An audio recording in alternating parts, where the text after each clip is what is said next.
All right. So I think we got some action right now going on with everyone's got some different things. I know that Zane and I got an email yesterday or this morning from Gage Roberts. He's got a deal that he's working on, but before we jump into all of it, Zane, do you want to kind of lead us off with just kind of where everything is? Give us a status update. Yeah, I mean, I've just been having some coaching calls and whatnot throughout the week, and Solus should be on here, but maybe something came up. It's all good. But she is getting her property under contract that we were talking about recently, Awesome. if you remember that one. And she's gonna be getting an inspection, of course, and everything, which is very important in her situation, especially just with all the information that the seller has withheld. And then, of course, getting any of the financial information as well, too, from the tenants and the landlord himself. So I wish he was here to talk about it, but other than that, Joey LeBranch has a cool deal that he's working on with. We're trying to get really creative with it. I think we talked about it maybe last week. But the seller basically has two different loans on the property, and one of them doesn't allow the seller to lease up the property to anybody else. So they were supposed to be an owner user, and they got an SBA loan to buy this property. And in the contract with the debt, it won't allow that borrower to lease it up to anybody else. So they can't run their business out of the property, and they can't lease it up to anybody else at the same time. They're Supposed to use the site for then. They were supposed to use it for a like a preschool or daycare type of thing, but it's like literally right on a very busy highway. So I think there's something where they made a huge mistake about it's where they can't like have kids running around their business, with a highway Wild. there. And that's from my understanding. I could be totally a little off there, but so they're in a pinch where they're having to pay debt service every month. Sure. And what we're thinking is trying to figure out a way to pay off and alleviate the debt in some way, and then keep them on as some sort of partner as we pay for leasing commissions, pay to get it fixed up a little bit, and then refinance, of course, after a year or two. And then we can pay them out and hopefully be able to pay off the rest of their debt and walk away without like a scratch, you know?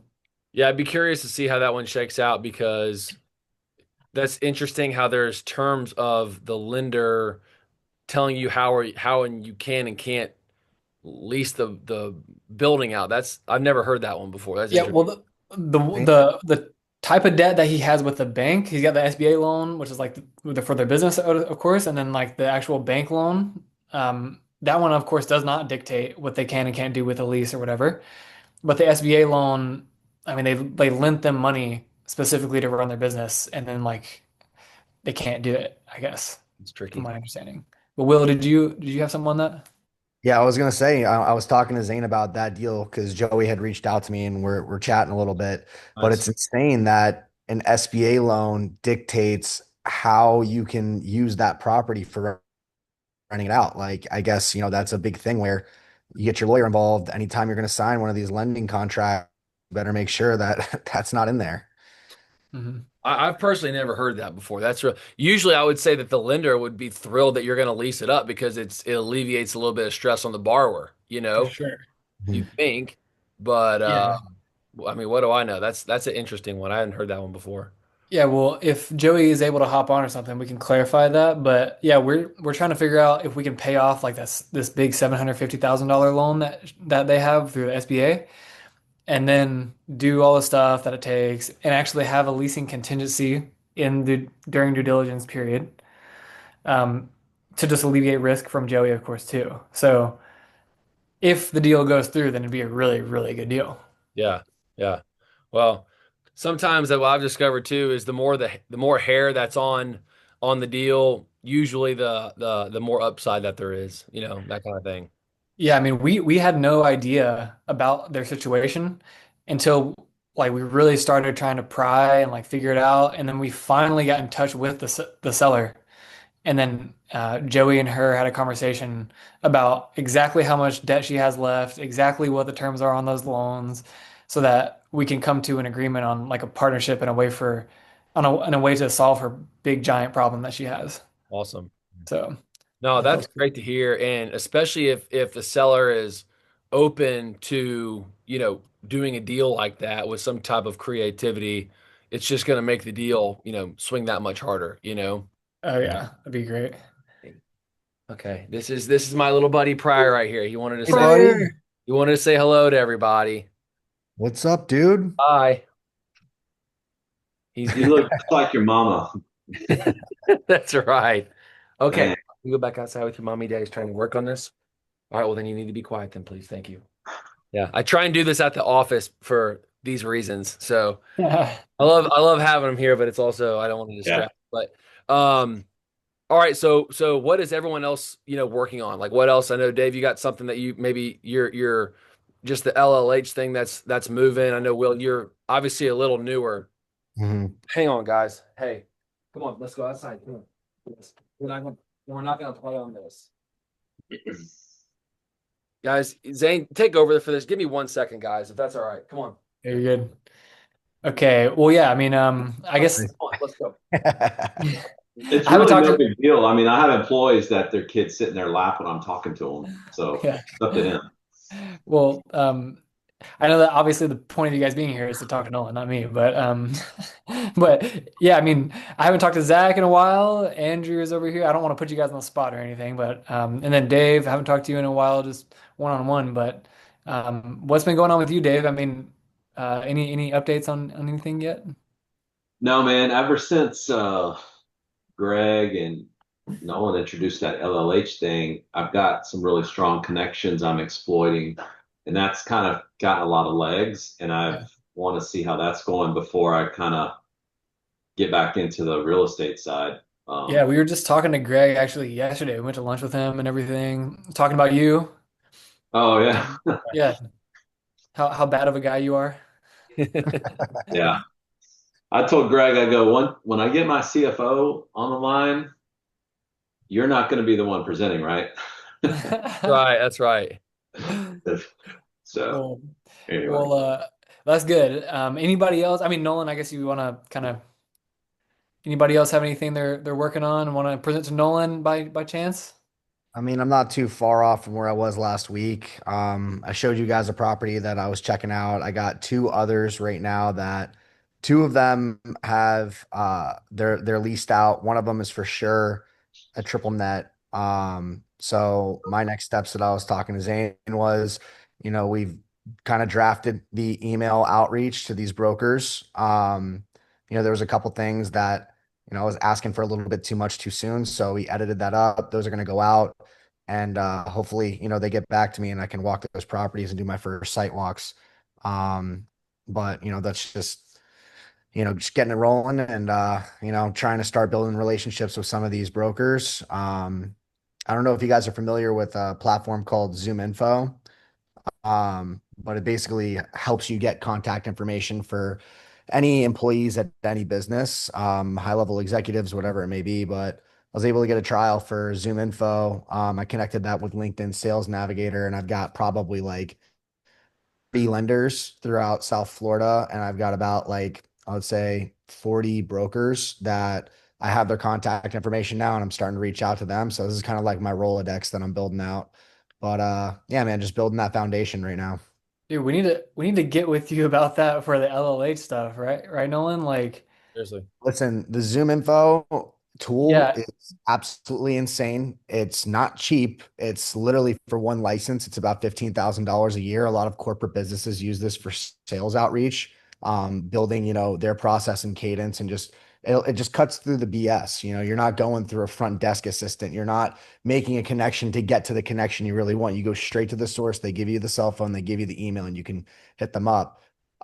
What I would suggest this twice now. This is my second time. The first time I was like, look, I'm building out my team for my low voltage business.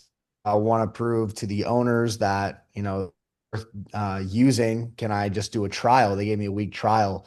that allowed me to get like 50 leads for my business, which have turned into deals for me. Wow. So, they came back after like 6 months later and they were like, hey, are you still interested? And I was like, to be honest, we're not really in a position to do this. We don't really want to do it. And they were like pushing the trial on me again. So I was like, perfect timing. I need this for all of my real estate stuff. So I've just been using it for that and, juice them for a trial or two and see if you guys like it. But it's definitely an incredible tool.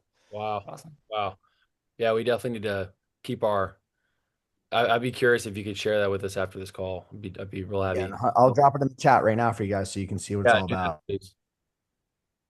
I know Zach had sent a email. I can pull that up too, Zach, if you'd like to talk more about that, the deal that you're kind of looking at and everything in between. Would that work?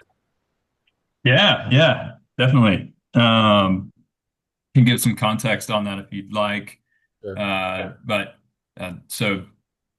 guy I connected with on Maui through a friend who developed some ground up industrial here, and we caught up. And he's a broker investor, so he owns I think close to like 15 or 16 flex industrial spaces over in the Denver area, and so similar kind of buy box. He does the same thing, but he does direct to owner. So he'll reach out direct to owners and uh, connect with them, get denied 300 times and find one. Right. So yeah, yeah, yeah. And he's like, hey, I'm at 299. That means one call closer to finding one. So anyways, he is starting to transition into the Las Vegas market and looking to start to sell, the majority of his portfolio. Uh, it's not maybe the similar, I guess, seller that you'd run into. Really nice guy, understands, uh, you know, how the investment side, value add investment side works. But all of his buildings are 100% occupied with really good tenants. Uh, Operationally, they're in a good place. And so, if you're interested in probably a secure investment, there may not be a huge value add component to it, but it could be something for the right either client or buyer that's looking for something, like I said, more secure, and Do they you, generally fall within that 10 to 50,000 square foot. Sorry. no, perfect. I'm just noticing on just this little flyer, anywhere from 162 bucks a foot, 167, 148. Like what is like what is the average price per foot for things selling out there? And then what are they getting in rent? I mean, it's almost like one of those misleading flyers where it's like, oh, hey, it's 100% occupied, but they're not telling you how much rent that they're earning. It's like he's probably listing this at like a five cap, right? He hasn't listed any of them. Yeah, and exactly. I need to dig in more into what he's actually offering. Uh, we said, hey, more so, can you pass along the buildings and the addresses? Uh, and then, he sent over kind of his portfolio. I think this is actually what he sends out when he's funding deals. This is kind of, hey, this is what we do, more so than, hey, here's an offering that he's trying to sell. So, but yeah, there's definitely a lot of gaps in information on, and they're in different markets too, even within the Colorado, Denver area. So I definitely need a little more uh, due diligence on, you know, what you're able to get out of these, and then yeah, what the cap rate assigned to these are. So, but you know, uh, again, someone who's one owner with a portfolio. So if someone's interested in one or more, who knows? It could be a deal to be made. And this is obviously his purchase price and kind of what he's in it for. So obviously, it's all out there. You're aware of kind of what he's done. Um, so, anyways, again, somewhat motivated seller, but probably not uh, major motivated seller. Um, yeah, was something that he passed along and figured if someone's in either the Colorado area or interested in a larger portfolio or having that discussion, um, you know, send it to you and can obviously pass it along to the group as well. Yeah, what I do, dude, is I would just go back and say, "Hey, this is cool. Thanks for telling me it's 100% occupied. That's great, and you're offering a price." I mean, it's obviously easy to back into a number. You don't know if it's you don't know the intrinsic value because you don't know what the income is. You know what I mean? Like unless he's already shared that with you. I mean, on this site right here, why not make it 17 million? You know, like why only 7? Why not 17 million? You know, it's occupied. But you see what I'm saying? Like nobody you it's how is someone supposed to know if it's a good deal or a bad deal just by knowing what you bought it for a freaking year ago? Like that's you know what I'm saying? Like that's the way that I would look at it. Right. So, you know, I would just go back to this dude and say, "Hey, we got some interest. Let's send us the leases. Let's get our eyes on it." I mean, even though you bought it on this date a year ago, whatever, I mean, that just doesn't give you a whole lot of information. But yeah, dude, I mean, Yeah. let's see Yeah. what if this guy's actually motivated. Like let's get some eyes on what the cash flow is, what the rents are. Then you can actually underwrite it. Yeah, and this is and yeah, it's probably not great communication on my end. He was passing that along. I think this is a tool he sends out to potential investors, people that are going to fund future deals, saying, "Hey, this is, what we have bought in the past. Here's what we bought it for." More so than a tool to help try and, offload his portfolio. So, you know, it's good feedback too, and say, hey, if you're going to send this out to a bunch of people, rather than a investor, uh, I guess, lens, sending it out to somebody that might be purchasing it. Uh, I think there would be a change in the information he'd send over. But Cool. yeah, I'm sure he would be willing to pass along, you know, uh, you know, all of the information on his P&Ls or leases or income for the property. But he kind of passed on as a general. It's a guy I know. He's like, here's my properties. He's like, I need, if you want to look at them, like this is what I send out to my investors. So kind of a list than all the right information. So Cool.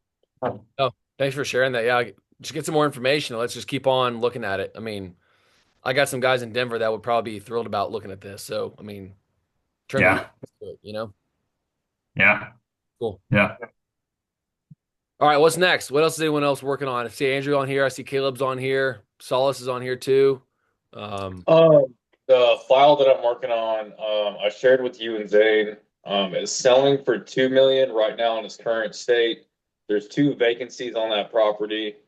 However, if it's filled, if you go to that, if you look at the file, I mean the cap rate possibilities, it just depends on what you buy it at.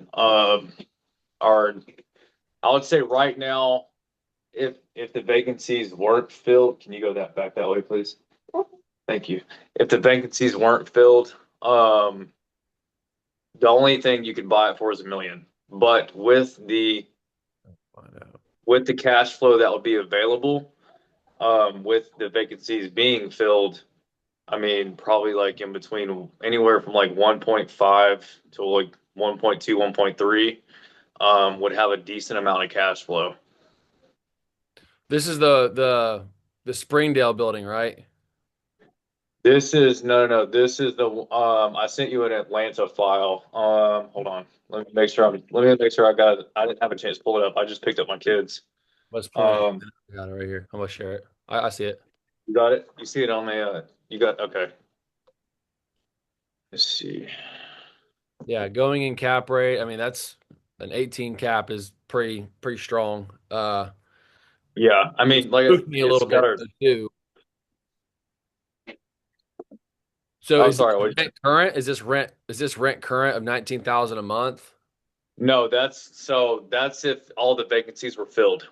Yeah, understood. Right now the current rent is I actually had a different sheet made.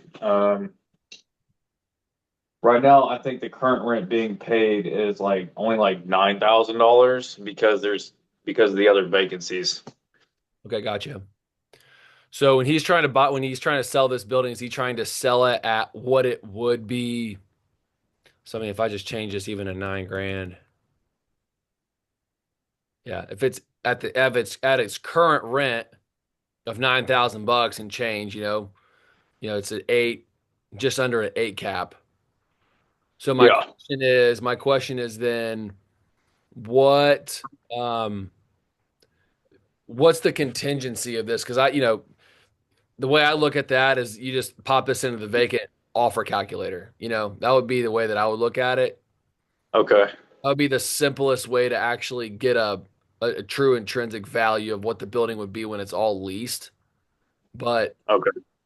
yeah, trying to buy something at like what it could be, I say it like just to be upfront, when you're buying a building, banks cannot lend you money off of like, basically a pro forma. I mean, I think that's just a selling tactic by some brokers. It's not reality. Okay. This is going to end up being, 19,000. Not only is it going to take time to get to that, it's going to probably require some tenant improvements, some TI, and it's probably going to cost some leasing commissions that are just not included on this pro forma. So you can get that building valued up to that. It's going to run you some money to get there, and it's going to take some time. But most importantly, man, like I just I would look at buying the building at what its current and existing rent is. You know, Okay. the bank is going to underwrite the deal the same way, and they're even going to stress test it. They're going to be like, all right, well, not only is this thing rocking 9,000 a month, but what happens if another guy leaves and then it takes 3 more months for him to fill that vacancy, right? They're just going to stress test it even more, and they're going to be looking at this number, this debt ratio number. Like that's going to be Okay. their metric in order to say, is this just for it to actually get to the loan committee. So what I'd recommend doing is figuring out what this guy's motivation is, see if he wants to leave money in the deal, or if he's like, no, I just want to get out. Well, then no problem. I got to make you an offer based on the current cash flow. And that's where on this vacant offer calculator, we can make these different tiered offers based on what the rent and the income is going to be. So Okay. saying all that, really for everybody, is you can go to him and say, hey, look, I'll buy this from you. I mean, I'd offer him like 900 grand, maybe. Is that a little bit better? Yeah, I'd offer him like 900, come together at like a million, maybe a little under that. And then you've got something strong at the existing price. Or he's going to say, kick rocks, dude, you're an idiot. You say, no problem. You lease it up.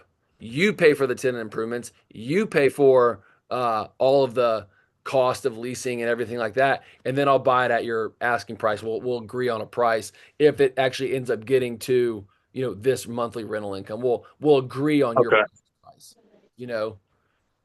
That's the way that we've done it in the past. And it allows your seller to not be backed into a corner and feel like he's, fight or flight. Kind of, you just back him up against the wall and he can kind of go left or right without feeling like you're a jerk.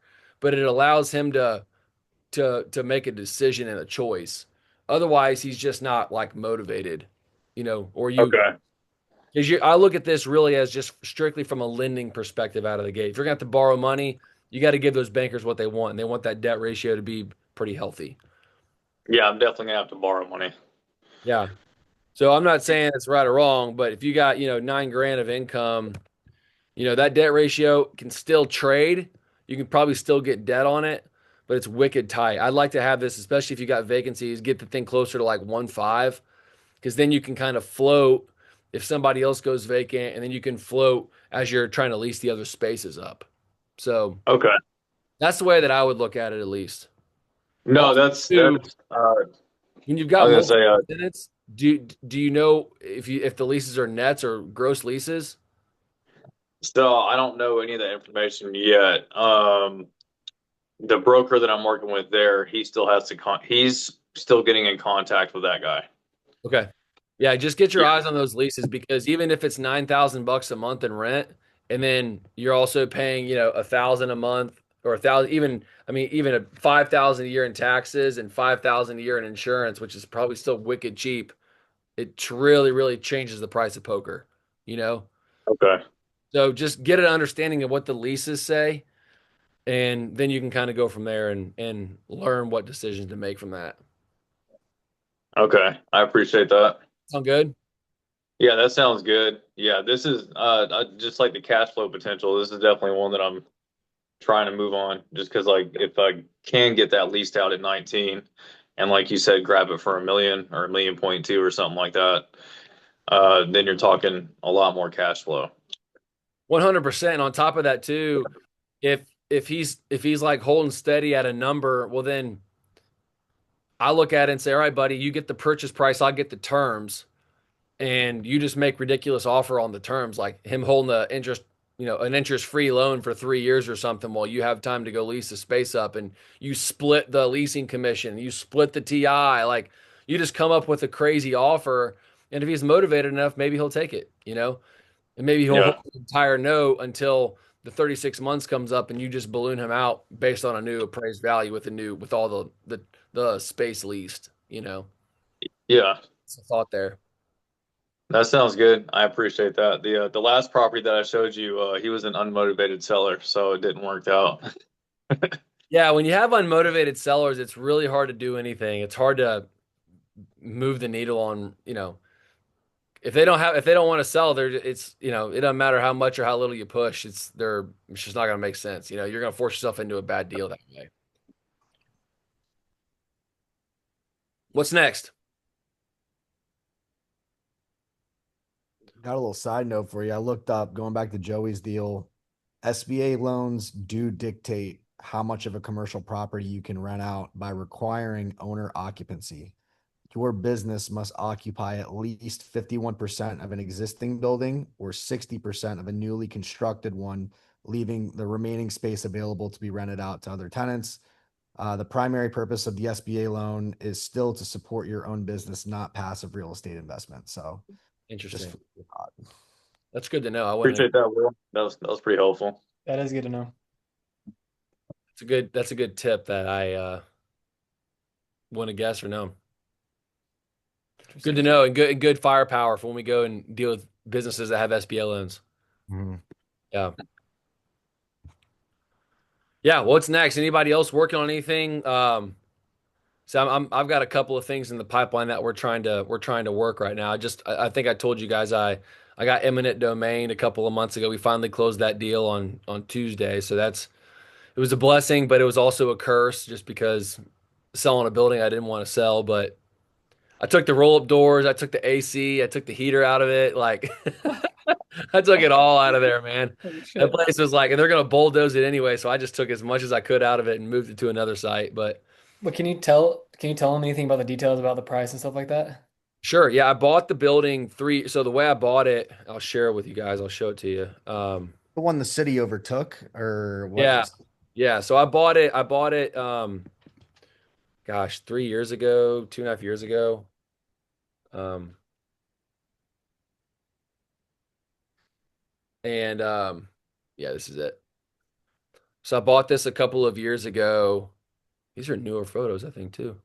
Um, this little warehouse, and you see this like building in the back. This is the Jefferson County courthouse or whatever.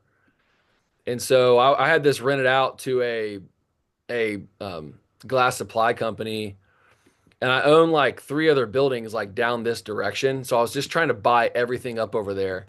And the county got a $60 million grant to expand this footprint. And this building right next to it were a part of the footprint of what they're wanting to expand. So I bought it for like 320,000 bucks again back in, and I bought it creatively. So I borrowed from Renaissance Bank on this one like 250 grand. I had to roll up with 80,000, and I borrowed the down payment from a dentist buddy of mine. He took a second mortgage instead of the seller. It was a trust that actually owned it, so they didn't have any interest in it and leaving money in the deal. Or I really didn't even offer it at that time. The dentist took a second mortgage. I offered him 10% on his money and then a 3-year balloon. And So basically, we just paid everybody off, and I walked with about 209 grand. So sold it for 500 and whatever the change was. And they paid you 500 and some thousand dollars, and they're literally just gonna tear it down, And right? they're just gonna bulldoze it.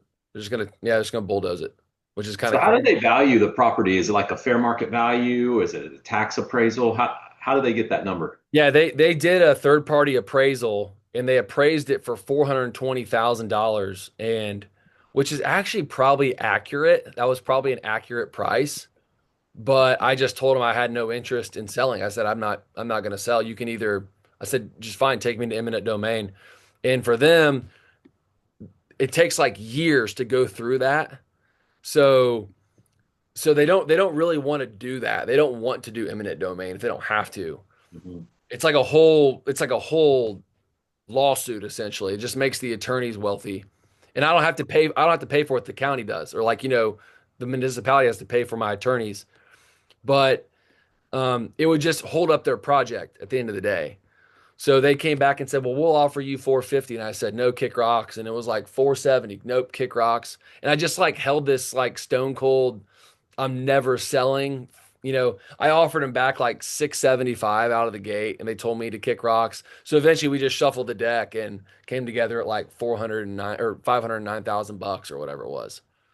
So, or 529,000 or whatever it was.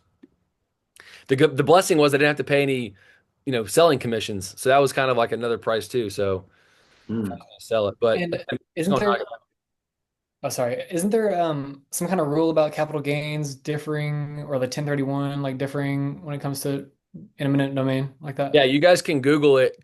Just Google like 1033 exchange. And it's like a 1031. 1031, obviously you got to hire a third party to take the cash. You got to identify a site in 45 days, close in 180 days.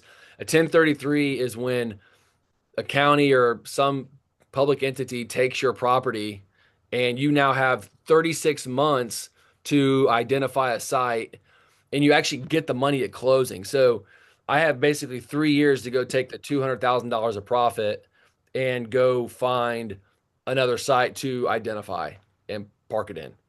And so they're very lax on the rules. So it is what it is, right? But yeah, that was one thing that happened to me this week.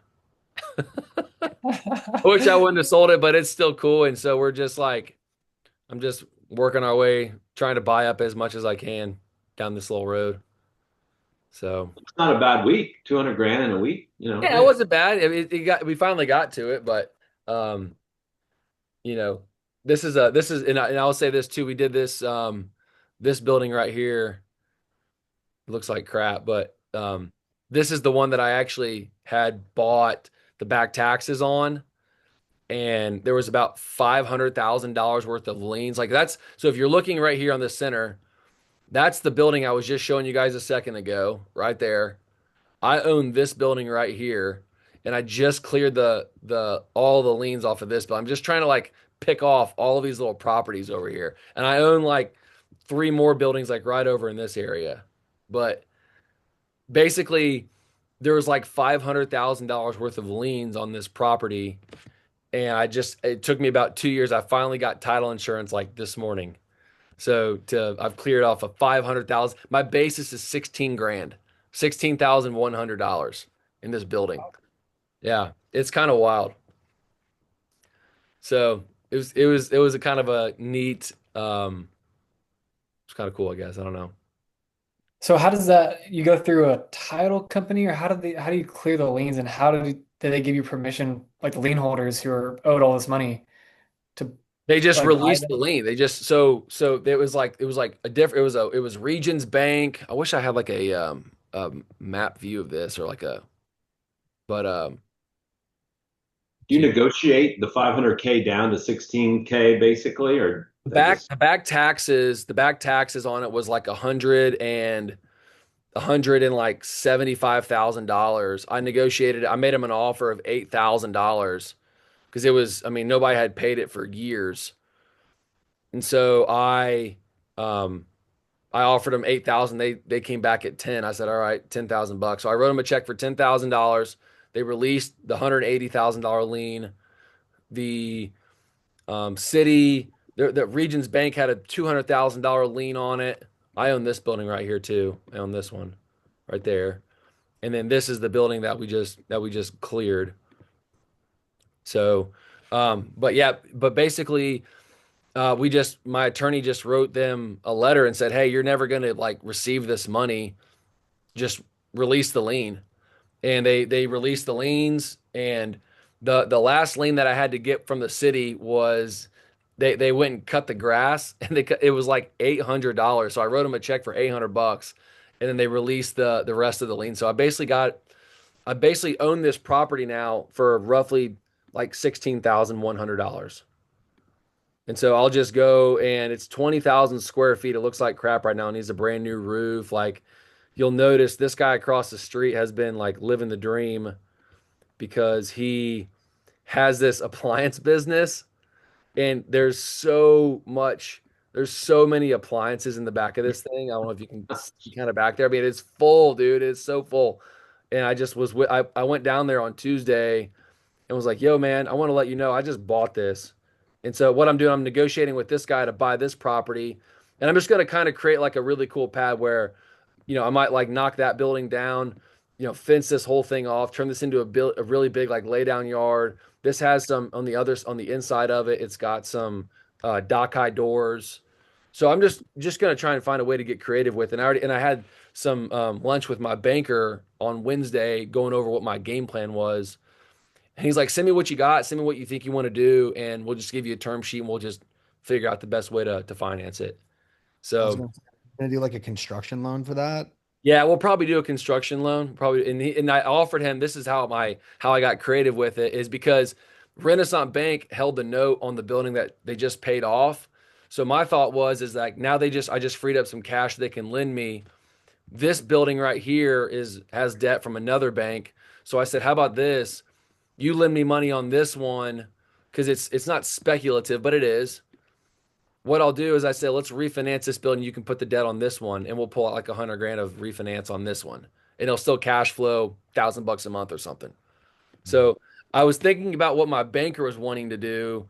I said, the loan on this would be like 500 grand. I think I have like 400 grand of debt on it.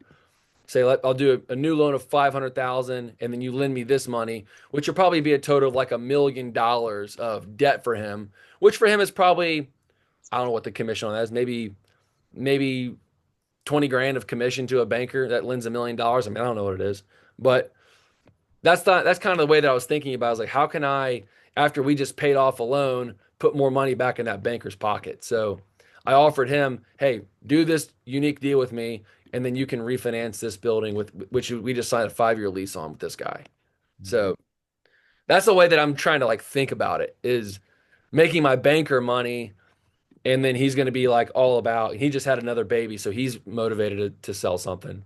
So yeah, it's just, trying to find a way, I guess. That's just what I've discovered, at least. It's awesome. Just unique ways of just trying to get creative and stuff. I mean, I don't How know. did you find out that that was just sitting there? Or it's on the street, and who'd you contact to figure out how to acquire that? Well, when I bought this building right here, you can see it's really clean. I mean, the tenant in there keeps, I mean, all those roll-up doors are they're all brand new. It's like all new electrical. Like, it's just like this is a power door. It's like really it's a nice building. And I just looked across the street and I was like, this is such a dump. It's making my property look bad. Who owns this piece of crap? Mm. So I just went online and like looked up the parcel, and I was like, who owns this? I'm just gonna find out who it is, see if I can buy it or offer them to paint it or something. And then I found out it was a tax lien. I found out it was a tax lien, and I was like, "Oh God, how much is owed on this?" And I went on the online portal, and it was like, again, like over $100,000 of debt. The guy went into foreclosure back in 2008, and then the liens, the tax lien has just gone up and up, and then also it's compound interest. So any outstanding interest is earning compound interest against them. So he owed like over 100,000. I think the guy's dead. I don't even know who he is. I never met him. And so I just made an offer to the state. I just called him down and said, "Hey, I'm looking at this parcel. It's been vacant. It's dilapidated. I can do this, that, and the other. I'll offer you 8 grand." And they're like, "Dude, there's like 100." I said, "Well, then take it or leave it, whatever." And then they called me back like a week later and said, "Well, can you do $10,000?" I was like, "Deal, 10 grand." So I wrote the county or the state of Alabama a check for 10,000. They released the tax lien to me. That means I could at that point go and make improvements to it. And then I got the title search, and it was like tons of liens on it. And I just started taking them down one by one. I hired an attorney, and we would just start calling all these people, and then they release a lien, they record it, release a lien, record it, release a lien, record it, and then finally got the title insurance. Just wherever it is, somewhere on here. Here it is. I just got the title insurance on it today. So it was kind of cool. It was kind of like all right, very cool. So um, yeah, yeah. So I just went all the way and figured it out. Like I said, so now whatever amount I can now borrow against it. That's kind of, and the key is there too is if it's worth $1 million in, let's say, 3 more months after I clean it all up, that's 250 grand of depreciation. Just to offset other income, which is another blessing. So that's it. That's kind of what I've been working on this week, I guess. Trying to keep the plate spinning. Nice. That sounds good. That's the way to do it. Pick up properties for 8 grand, put some money into them, and then lease them out. That's right. Yeah, that's exactly right. That was, hey, and that didn't happen overnight though. I've been working on that one for like 2 years. It all just came to a head like this past week. So I've been keeping that one under wraps. I even told the guy that had all the appliance. I just went to him this week. I was like, hey, there's a new sheriff in town. Like, you've been milking this one for all it's worth. You got 30 days to move all that crap, or otherwise I'm gonna scrap it. One or the other. He was a nice guy. He's like, you're right. I've been milking this. You're right. Big, tall, black guys, super nice dude. We're just like, you're right. I have been milking this. He's like, I knew it was gonna come. I knew those chickens were gonna come home to roost. He goes, especially some white guy in Birmingham, probably Mountain Brook. That's what he said. But he was like it was like a funny exchange. I wasn't like coming at him or anything. I was like, yo, we have to come up with something. He's like, I knew it was gonna be some white boy. I was like, whatever, man. It's just funny. But yeah, other than that, that's what we've been working on. That's what my father-in-law said. I get it. Exactly. That's the strategy. Gonna be some white boy. That's right. Yeah. Well, anybody got anything else? I don't want to cut off everything short. I want to make sure we answer everything for this week. But anybody got anything as you go out? Well, I don't want to put Solus on the spot. I know she's here now, but we had some questions earlier this morning that I don't know if I remember exactly, and I hope that she remembers. But Yeah, I can share. okay. So the deal that I shared on the call like a couple weeks back, I actually just signed the PSA today, so I'm super excited. Finally, Awesome. tried it. Thanks. So now I just was trying to review my like immediate steps that I have to take for this deal. So I know I have to like contact my insurance agent, try to get that all settled out. I scheduled the inspection for Monday. And now I just have to, go back to all the lenders that I've been kind of shopping this deal with and tell them for sure I'm in contract now and get some more concrete terms. I already requested all the due diligence items like the leases, the tenant financials, all that stuff. Nice. So I was just kind of trying to think what else is super. Yeah, what I would do, and y'all already all have this, of course, but kind of refer back to the acquisition blueprint here.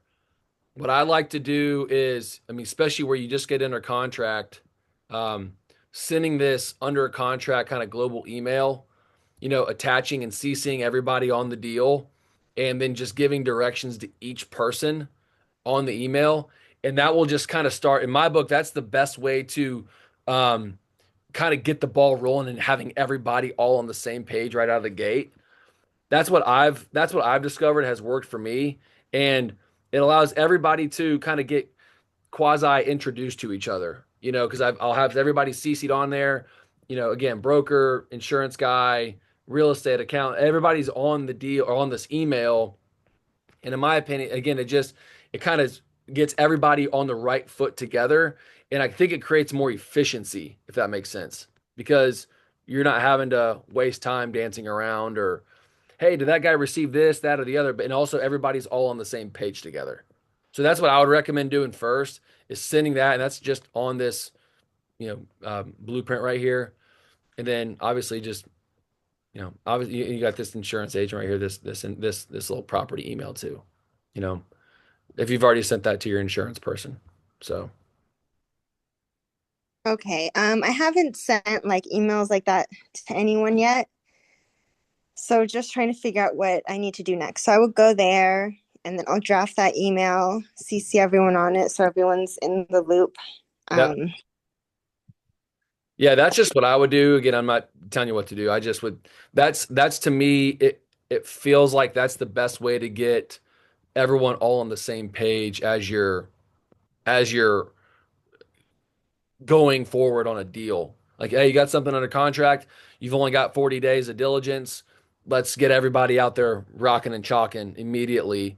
So that way you've got time. If something did go sideways or you need more information, everybody's all on the same thread and you're not having to go and squirm at the very end trying to find information, that kind of thing. So just a thought. okay. Another question I had was for the inspection. Whenever I did residential inspections, I met the inspector and I kind of shadowed him the whole time, followed him around the house. I didn't know if that was normal, usual to do with these commercial inspections. Like, is it okay for me to be there the whole time? Do I just show up at the end? Like, how? I mean, you're And paying the guy. I mean, you can or the gal. I mean, I think you should be able to do whatever you want. The reason I would get inspections obviously is I want to knock the price down, because you're going to always have some type of defect somehow, some way. If it costs you $1,500 to have them inspect, you want to knock it down like 5 grand or something, right? Or whatever the story would be. But you can definitely walk the site with them. I don't see why that would be any issue at all. I don't know what you want to get out of that other than just like getting your eyes on it the same way that he is, but he'll give you that report, right? So I yeah. think you should do whatever that you feel comfortable doing. I don't think there's a right or wrong way of doing it. Oh, got it. Okay. Just wanted to ask. I didn't want I to. just use that inspection report as a way to just go and validate my retrade of price. And also it gives you an idea of what might be coming up. Like again, if it's an AC, is going to go out soon. Hey, we need to probably retrade this price by 10,000 because I'm about to replace this, or whatever. And then it validates to the seller. He's like, yeah, you're right. I knew that. I knew it. You're right. And so, it builds a little bit of like um, quid pro quo with the seller. You guys are on the same page about getting the deal across the finish line. Okay. And then does it really depend on like the type of leases? Like, let's say it's a triple net lease or a gross lease or whatever the case is, whoever's on the hook for maintenance or improvements, I guess that would determine how much negotiating power I have with the seller. Like, let's say if the tenant is responsible for fixing something that comes up on the inspection report, would the seller say yes or no to negotiating down the price based on who's responsible for fixing that? I mean, I wouldn't say that's a bad question. I would just say, think about it this way. The tenant is quote unquote responsible for maintenance, and then let's say he gets up and leaves, and then who's now responsible for it? The seller is. So I look at it and think the seller is also going to want to maintain his building. If he has it dilapidate too much, well, then if he's putting too much responsibility on the tenant to maintain his space, then I think that's just bad management and bad ownership. You know, I think there's also times where, for example, if a tenant says, "Hey, we need to put new lights in this building or something," it's like, well, then go for it. You do it. You pay for that because it's going to improve your site somehow. But I'm not paying for these new lights. I'm not paying for the electrical bill. But if they say, "Hey, I could put $1,000 worth of new lights in here and it will save me $1,000 a month in an electrical bill," well, then good for them. Like they're making that choice. I don't think that any owner is ever going to hesitate by wanting to improve a piece of property. Or if you come up and say, hey, this is dilapidated, I need a discount on this price because this is, you know, dated, big league. So, and I don't think you have anything to lose by having him say, no, no, thanks, not interested. Well, then you can always just walk away. You know, the earnest money doesn't go hard for 45 days. You find out how actually motivated he is. Got it. Okay, well, that's all I had questions about. Super excited but nervous, but No, we're excited for you. That's great. It's exciting. It's in the yeah. first one's always kind of like a little choppy because you're like, okay, I've never gone through this whole stance like this before, but kind of continue to refer back to that acquisition blueprint and just follow those steps because you're not going to miss anything, but it definitely will have you ask questions that you might have thought to not ask otherwise, you know? So Solus, I do have a question for you. For all these expenses like inspection and everything in due diligence, are you coming out of pocket for that, or did you get financing for that stuff? The inspection I'm paying out of pocket, it's 1,500, and Zane kind of recommended that I speak to my lender about wrapping it into the mortgage at closing to see if I can just get that money back right away Okay. on closing day. Same with the earnest money, the deposit. You're just coming out of pocket with that. Yeah. Gotcha. yeah, that Zane's right on that. Where when you go to close up and say, "Hey, I'll just get it," you can get a reimbursement for that inspection, and also they'll wrap in the appraisal into that debt too. hmm What would you say is a good number to keep in mind as far as like all of those expenses and closing costs? Like, for a house that I just purchased, it ended up being like $40,000 all said and done once we signed. Is that a number that is close to what we should have in pocket for commercial properties before we can get that reimbursed? Or what's a good number to have in mind? Man, I'm trying to think about the last building I bought. I think that I had put earnest money down of like $10,000 or 15,000 or whatever. I got an inspection, the appraisal, and then maybe some banking fees. But I never had to pay for that. I never came out of pocket for the appraisal or the bank fees. So I was out of pocket like 16,000 bucks or something. And then I got reimbursed at closing. hmm Yeah. Okay. So it was, and I used a life insurance policy loan for that. So I just borrowed against my policy the 20,000, and then 45 days later when we closed, I just put the money back in my policy as we got reimbursed by permanent debt. Got you. Okay. That makes That's sense. how I did it at least. Cool. Anything else as we're closing up, finishing strong? All right. Well, I'll be as I will say all the on every call. If you got something on your mind, please text Zane and I. Obviously, we're available. We're getting fired up for our live event next month too. I know it's still almost 8 weeks out or 7 weeks out, but we're uh, really looking forward to seeing everybody that can make it to that. It's going to be a really great event, and we're just excited. We're looking forward to seeing everybody in person. So, Sure. Zane, anything else before we get moving? No, that's everything. I wish Caleb was still here, but just for future reference for everybody, like if you want to share a deal with us, try to use the template that says pre-LOI deal uh, template or something like that in your deal flow folder, or sorry, in your emails and templates folder, rather than just like sharing just like a random pro forma with no context. Like we need to be able to give you feedback after you give us context. We don't know what you like need exactly. So try to use that template instead. Yeah, agreed. It's hard to help underwrite a deal when I don't really know what I'm looking at, that kind of thing. Yeah. Which I think we're all on the same page on that. So, Mhm. all right, everyone. Awesome. Alrighty. Thanks for the time. If you got something else on your mind, holler at us. Appreciate everyone making on here, and we will upload this on school tomorrow. Okay. Awesome. All right. Thanks, Later. everyone. Have a good evening. See ya.